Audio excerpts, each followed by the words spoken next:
Maestro, pues qué gusto. No, hombre, el gusto es mío, gracias, mano. Y para platicar de este nuevo libro, ¿no? Que empieza con esta investigación eh, sobre los hongos, ¿no? El efecto de la psilocibina, más allá de esta cuestión recreativa que quizá tenemos muchos en mente nada más de los hongos, ¿no? Exacto, exacto. Cuéntenos un poquito de por qué irse a investigar ese punto, ¿no? Después de esta literatura que nos ha regalado y alguna que nos hizo crecer como Camino a Casa, que nos marcó esa adolescencia, en mi caso. Padre, qué buen rollo, qué gusto, ¿verdad? No, pues padrísimo.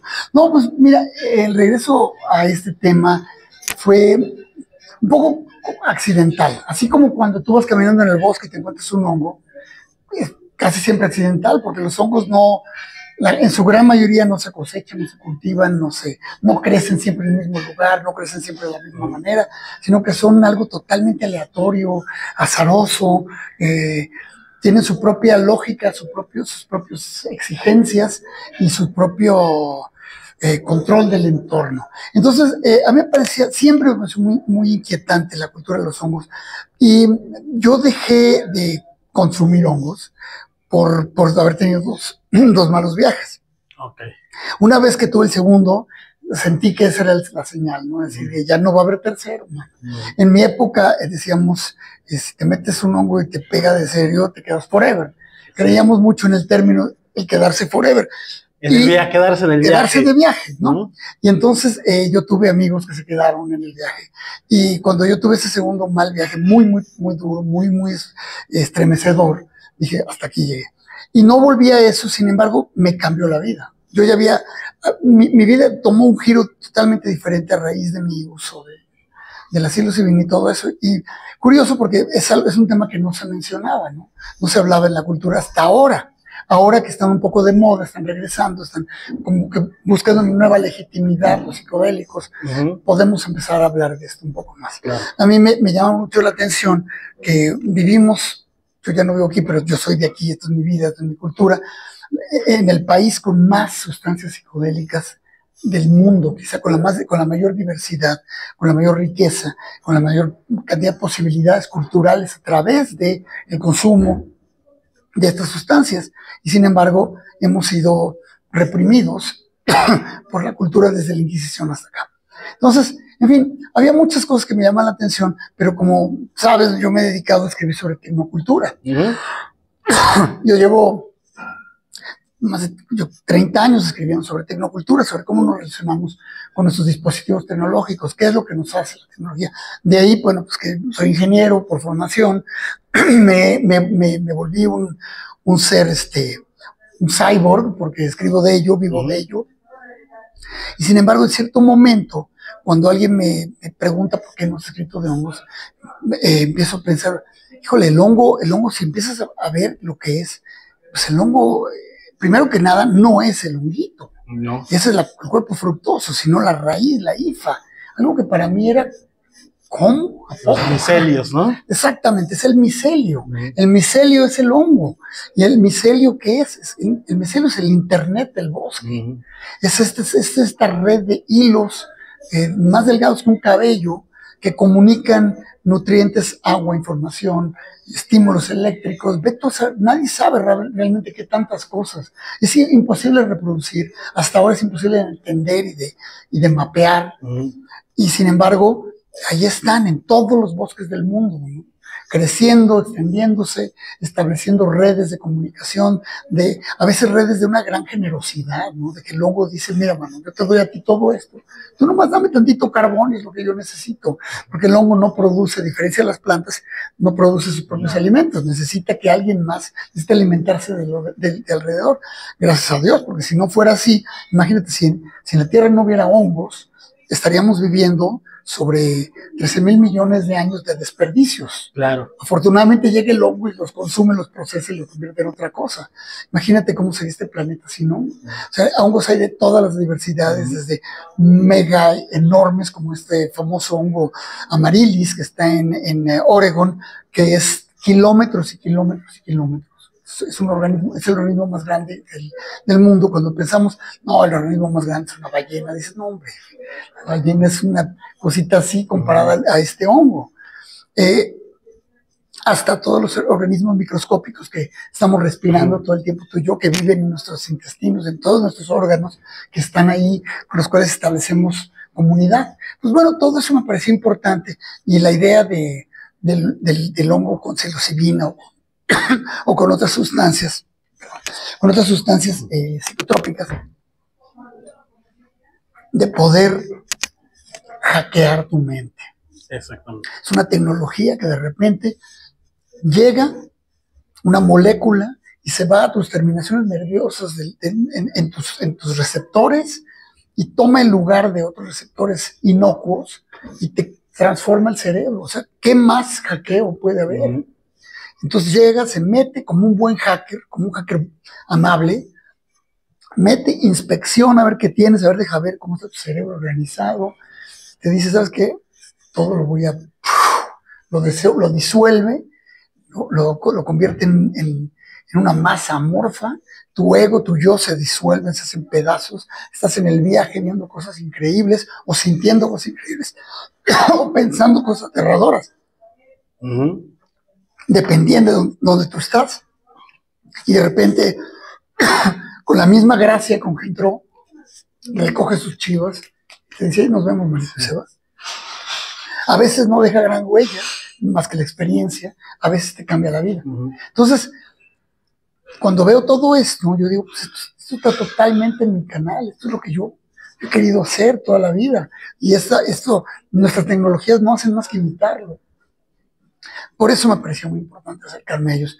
Y además, pues, mira, están de moda, los hongos están de moda, todo el mundo habla de hongos. La estética de nuestro momento está repleta de imágenes que tienen que ver con el micelio, con la micología, con los duendes y los hongos, con las hadas y los hongos.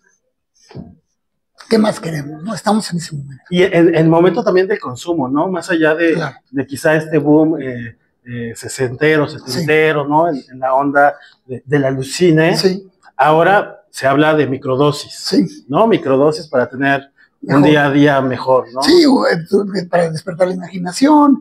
Y te digo, a nivel corporativo. O sea, porque una cosa es que yo vaya y me meta una microdosis para poder escribir mejor, o para poder pintar mejor, qué sé yo, o pensar mejor, o hacer mejores ecuaciones matemáticas.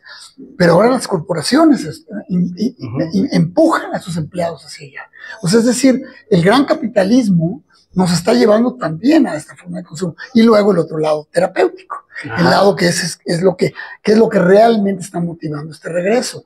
O sea, cuando dicen, o sea, con los hongos puedes tener terapias que a veces son cuestión de 1 o 2 sesiones y te quitan adicciones, te curan depresión, te curan otras condiciones mentales, ¿no? Bipolaridad, esquizofrenia, entonces, a ver, o sea, todavía estamos en pañales, pero la investigación de esto empezó hace casi 80 años y se olvidó, se suspendió, se enterró, se ocultó, porque la guerra contra las drogas fue pegar parejo, igual contra el crack y la heroína que contra los hongos.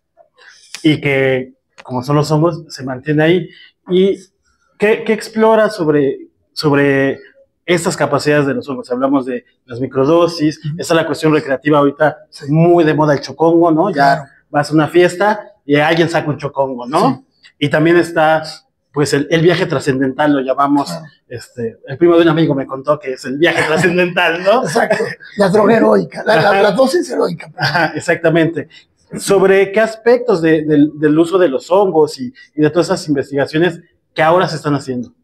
Pues a mí me interesaba llegar como he hecho en otras cosas. A mí yo encontré esta beta en las historias culturales, que a mí siempre me habían encantado, que yo no sabía ni qué era una historia cultural, siempre me gustaba esta manera de contar la historia de algo, de lo que sea, aunque sea de la cosa más ínfima, y irla contando a través de la experiencia social, cultural, económica, política, y el hongo pues me pareció fundamental hacerlo. No que yo sea el primero, obviamente ha habido mucha gente que lo ha hecho, somos pocos los, es más, no sé muchos que lo hayan hecho en español.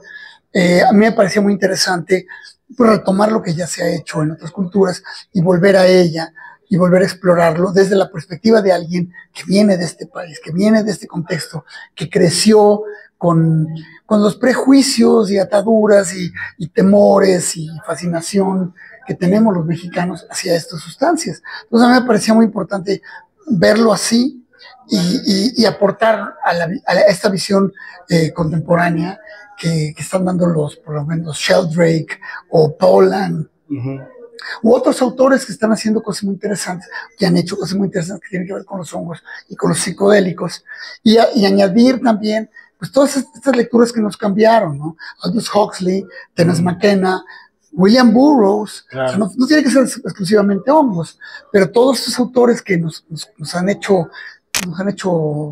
tener una perspectiva del mundo y la cultura, pues cómo nos montamos a ellos y decir, ok, sí, órale, esto está bien padre, pero esto viene de mi país, viene de mi cultura, viene de mis entrañas, yo mamanté esto. Ustedes vinieron de turistas a comérselos. Claro. Sí, ¿no? La figura de María Sabina, que en esos tiempos, ¿no? Que era, venían los rockstars y escritores como Burroughs de moda, de tops, a visitar a una persona como María Sabina, ¿no? Beatles y demás. Ajá. Tú sabes, la idea de María Sabina, además, fíjate, yo había casi siempre que me meto en estos temas, que me da miedo porque digo, no, pues ya están muy vistos, y luego empiezas a ver, no están tan vistos, han sido vistos de un solo lado. Fíjate, cuando tú hablas, por ejemplo, de María Sabina, ¿no? María Sabina era la heredera de una tradición milenaria de consumo de hongos, que a su vez era una tradición milenaria que había estado cambiando. O sea, no quiere decir que lo que María Sabina hacía se pareciera en algo a lo que hacían los mazatecos en el siglo XIV o en el siglo XIII. No, nada que ver. Igual, su manera de heredar esa tradición ya era una cosa híbrida. Ya mezclaba a Cristo con los santos y con una serie de cosas. Con su prechería, que ahora nos parece absurda, y para ella era parte integral de una religión. Sin embargo, la figura trágica de María Sabina, cuando se topa con Robert Wesson, este hombre de Wall Street, literalmente, ¿qué metáfora más grande podrías tener? No, o sea, ni mandado a hacer. Si quisieras hacer una metáfora, no te queda, no queda tan bien. O sea, un hombre de Wall Street, millonario, que se inventa a sí mismo como micólogo. Ahora, no le voy a quitar el mérito, era un gran escritor. Pero llega, se enfrenta a María Sabina, la engaña, se aprovecha primero de que María Sabina es víctima de la presión del síndico local, del político local que le dice, ándale, déjalo, tiene lana, hombre. Y la lana para ella fueron 50 pesos, o sea, nada más. Y María Sabina, sin querer, vende, entre comillas, su cultura, su tradición, su herencia a este hombre. Y este hombre literalmente sí pervierte esta cultura. Yo no quiero decir, yo no me iría a un término universal de pervierte, sino simplemente en ese momento todo cambia. Para María Sabina dice que en ese momento los hongos pierden sentido, dejan de tener potencia y poder, se vuelven otra cosa. Ella se vuelve víctima social, víctima de los medios, víctima de las circunstancias, víctima de esta invasión que llega a Huautla, y víctima de este cambio social brutal que llega en los años 60. Ella es el epicentro de la cultura de los 60, de la contracultura 60. Entonces, pues todos podemos vernos un poquito como herederos, como hijos de María Sabina. No solamente somos hijos de la Malinche, somos hijos de María Sabina. Y eso era importante para mí recuperarlo, teniendo mucho cuidado no caer en demagogia, porque esto tiene algo muy curioso, que los hongos y otras sustancias así, que se prestan al misticismo porque son inexplicables, se prestan también a la demagogia y a caer en totalitarismos y a caer en ideologías fascistas, de creer que somos únicos. Nada más, lo que importa es reconocer qué somos, de dónde venimos, y todos estos elementos creo que son bien valiosos. Y ahora viene la pregunta hacia el futuro. Las grandes empresas, las grandes transnacionales, están metiendo ya sus manos en la psilocibina, después que fueron los primeros que dijeron no. Exacto. Entonces viene qué se espera, ¿no? El boom de los hongos en muchos, desde terapéuticos, recreativos, pero sabemos que si se mete otra vez esta metáfora, ¿no? El Wall Street, el puerco con el sombrero y el monóculo, ¿no? Exactamente. ¿Qué podemos esperar? No, pues varias cosas. Lo primero es que yo pienso en varias cosas al mismo tiempo cuando tú me preguntas esto. Digo, por un lado, mira, tenemos, cuando aparece el rollo de que regresan los psicodélicos como terapia, perdón, ¿qué piensan todas las farmacéuticas que se dedican a vender drogas como el litio y demás cosas para la gente que tiene depresión, para la gente que tiene esquizofrenia? Imagínate qué piensan. O sea, yo tengo a mi clientela, millones y millones de gente en todo el mundo que me consumen dosis diarias, semanales, anuales, mensuales, millones y millones de dólares de consumo, en los cuales yo cuento y mi fortuna está cimentada en su enfermedad, ¿no?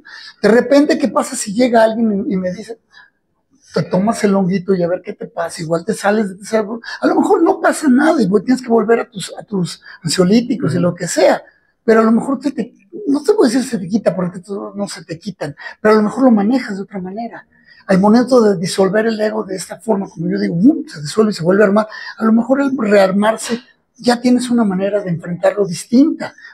¿Por qué lo digo? Bueno, porque existe documentación científica que dice que funciona, no para todos, pero funciona, pero tampoco los ansiolíticos funcionan para todos. Entonces lo mismo, entonces imagínate estas corporaciones que se ven de repente dicen, ay, porque aunque se apropien del LSD y de la psilocibina y hagan patentes de todo, pues esto se vende una vez en tu vida, unas cuantas veces en tu vida, no es un negocio recurrente como son otras drogas. Entonces es una ruptura con su modelo de negocios.